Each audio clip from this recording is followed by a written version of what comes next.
भाजपा के कद्दावर और बाहुबली नेता के रूप में जाने जाने वाले ब्रजभूषण शरण सिंह की मुश्किलें अब और बढ़ सकती हैं। दिल्ली पुलिस द्वारा गुरुवार यानी 15 जून को दाखिल चार्जशीट में कई नए खुलासे हुए। खुलासे ऐसे जिससे पहलवानों का पक्ष और मजबूत होता नजर आए।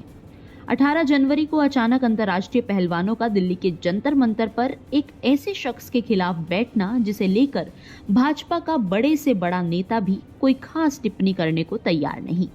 18 जनवरी से लेकर 16 जून तक पहलवानों के धरने में कब क्या बयान सामने आया, कौन कब अपने बयान से पलटा, क्या रहेगी पहलवानों के आगे की रणनीति, आज आपको बताने वाले हैं। उससे पहले ही आपको उस चार्जशीट के मुख्य बिंदु बता दें जिसका इंतजार पहलवानों के साथ साथ पूरा देश कर रहा था। सूत्रों की माने तो दिल्ली पुलिस की जांच में 6 में से 2 महिला पहलवानों के साथ छेड़छाड़ और एक का रास्ता रोकने या पीछा करने का मामला सामने आया है। इसके साथ ही पुलिस ने कॉल डिटेल रिकॉर्ड, फोटो और वीडियो को भी चार्जशीट का हिस्सा बनाया है। इतना ही नहीं, चश्मदीद गवाह, सह प्रतिभागियों, टूर्नामेंट रेफरी, कर्मचारियों के बयानों को भी दर्ज किया गया है। चार्जशीट में जांच के दौरान 200 से अधिक गवाहों के बयानों में केवल प्रासंगिक लोगों और पीड़ितों द्वारा लगाए गए आरोपों का समर्थन करने वाले बयानों का जिक्र किया गया है। सूत्रों के मुताबिक मामले के लिए सिर्फ 100 गवाहों के बयान प्रासंगिक पाए गए हैं, लेकिन इनमें से बहुत कम गवाहों के बयान ही पीड़ितों द्वारा लगाए गए, बाकी आरोपियों के पक्ष में बोले। ट्रायल के दौरान इनका क्रॉस एग्जामिनेशन होगा।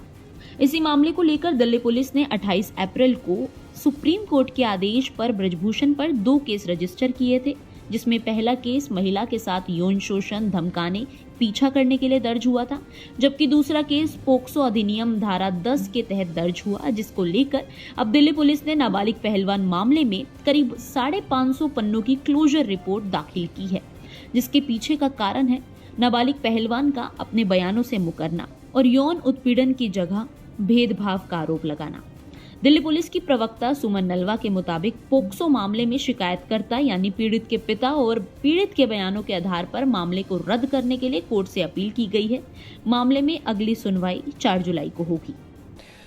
इस केस में एसआईटी है, वह इन्वेस्टिगेशन कर रही है। बहुत सारे पहलू हैं इस केस के जिसके ऊपर अभी इन्वेस्टिगेशन चल रहा है, तो इसके लिए कमेंट करना कि कहाँ तक पहुँची है बड़ा मुश्किल है, क्योंकि बहुत सारे एस्पेक्ट्स हैं।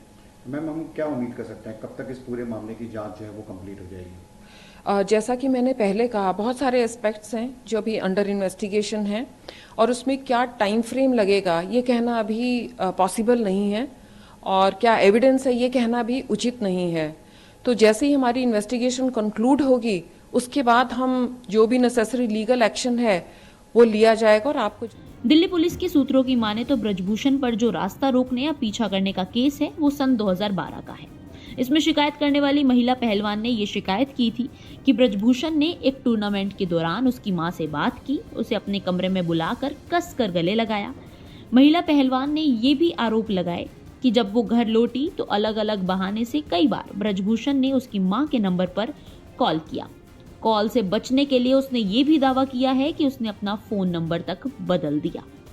हालांकि इन आरोपों को साबित करने के मामले में कोई टेक्निकल एविडेंस नहीं मिले हैं, ना ही दिल्ली पुलिस को कॉल डिटेल से कुछ खास हाथ लगा है। वजह है टेलीकॉम कंपनियों का 1 साल से ज्यादा का कॉल रिकॉर्ड ना रखना।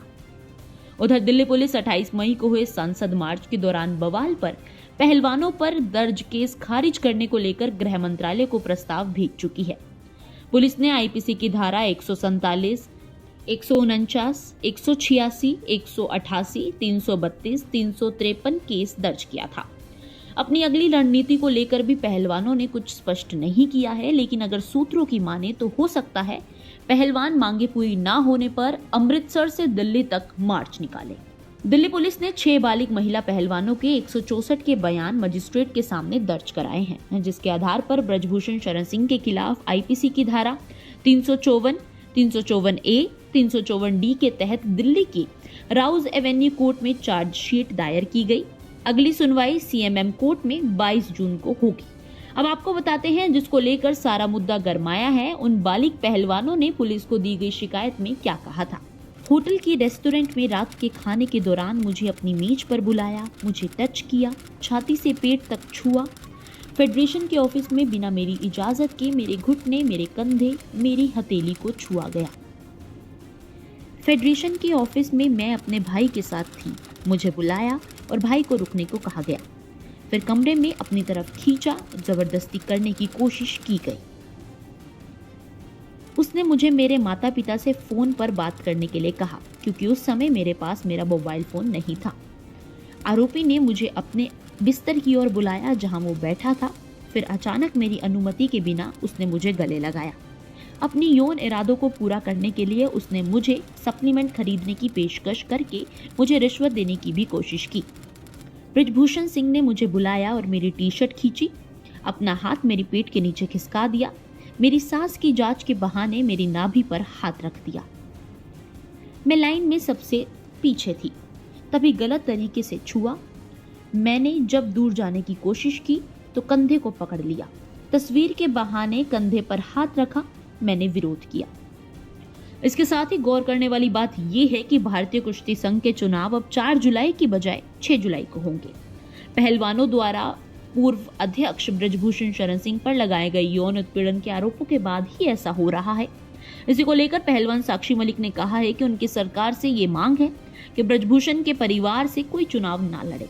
वो चाहते हैं कि कुश्ती किसी अच्छे शख्स के हाथों में दी जाए। देखो, ये तो हमारी पहली हमारी मांग थी कि फेडरेशन में उसके घर का कोई भी आदमी ना हो, दूर दूर तक का रिलेशन का ना हो, क्योंकि हम चाहते हैं कि नई फेडरेशन का निर्माण हो जिसमें खिलाड़ी भी हो सकते हैं और जो फेडरेशन को अच्छा भी चला सकते हैं, कोई और अच्छे इंसान भी हो सकते हैं।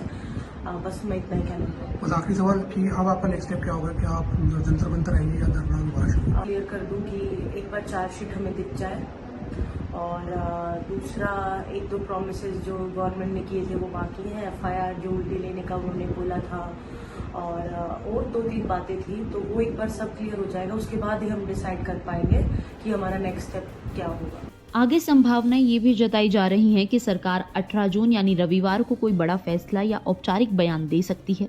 पहलवानों के केस रद्द करने की प्रक्रिया फिलहाल शुरू हो चुकी है। सुरक्षा कमेटी को लेकर भी नाम मांगे गए हैं। Bureau report, Punjab Kesari TV.